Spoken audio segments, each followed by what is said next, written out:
I guess you wanted to find out what the minimum down payment would be in order to leave with a vehicle, right? Like $1,000 or something like that. There's no such thing as a $500 down deal unless you have a credit union or if you're scoring on the better tiers.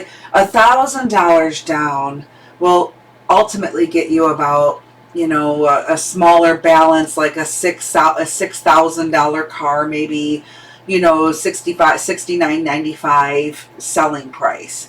But typically, if you have 1,000, I'm going to say to the customer, I'm going to say, okay, pick me out 2 or 3 or 4 vehicles, send me as many ideas of vehicles, that are, $7,000 or less, and I'll see if I can get one of them to work. Because on this particular scenario, it's going to be a higher risk because the down payment's still considered lower according to the banks. If the credit, is below 600, it's still a lighter down payment, right? And so what I do here, really what I'm doing when you send me 3 or 4 stock numbers of vehicles in that price range, I'm going to go to the dealer and get them to take the deal based on the offers. So when I present what I'm looking for, though, when you send me these vehicles, stock numbers, is I'm looking for the one out of the group that has the strongest book value. It holds the most, best position. The bank is looking for that, right? And so what's going to happen is maybe 1 or 2 of those stock numbers that you give to me are going to be just out of the picture just because of that one reason. And so it doesn't really matter, what dealership you go to in America. It doesn't matter. A certain percentage of all their inventory it's just not going to work. It doesn't, it's mathematically not going to work with the equation we're looking for. But there is a deal there somewhere for you. I just have to ask the customer, okay, send me 3 or 4 stock numbers. Let me crunch. I've had customers send me 7 stock, 8, you know what I mean?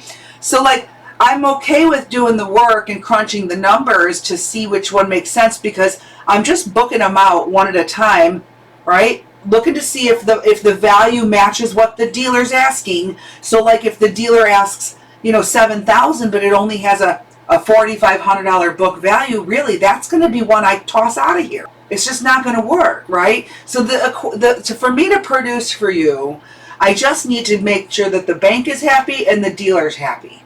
And then ask that you have a little flexibility. Kind of how it works, it's a little backwards, is I'm marrying the deal between you, the bank, and the dealer.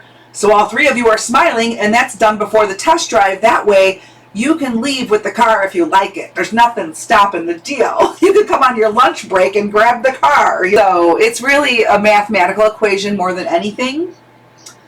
And also asking the customer to be a little flexible, because not every vehicle is going to work. But I'm always going to try my best, and I'm not going to send you on a roller coaster ride. I'm never going to say, oh, go test drive this car, and then after the fact find out that you can't have it.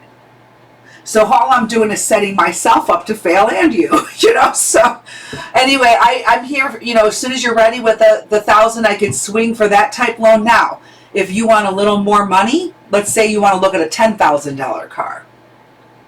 Try to come up with $1,500.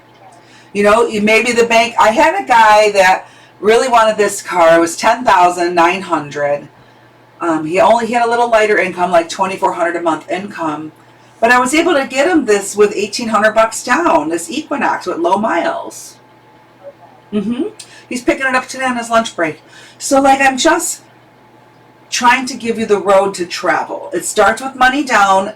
First and only reason is because the inventory changes. I cannot do updates with the lenders and the dealer and get everybody on board, and then you're not ready for a couple of weeks. So I'm ready with the money down. And then I can go to the next step and start marrying the deal. Off of real-time inventory, right? If you don't use credit, no.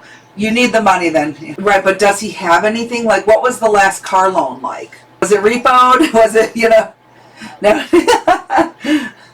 It's just been a while since you financed a car.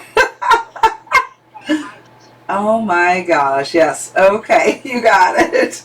So it sounds as though there's not really any car credit. Do you, by chance, have any car credit in the last 5 years? Neither of you? Okay. That's what they're looking for. Because see, if maybe you can score a little better if there is some pay history. But it sounds as though you may shoot for 1,500. You may want to shoot for the 1,500 just as a goal. If you get the 1,500 down, it does open the doors to more than one offer and gives me the opportunity to look at multiple offers. So like if you do less than 15, I'm really only just working with one bank, with one lender. Sound like can you save my name and number? This is my cell phone. You can just say I'm ready, and then here are my stock numbers of vehicles. Like you guys can look at the inventory and keep your eye on it, but just when the day, like 1 or 2 days notice that you're ready. I work all 6 days. It doesn't matter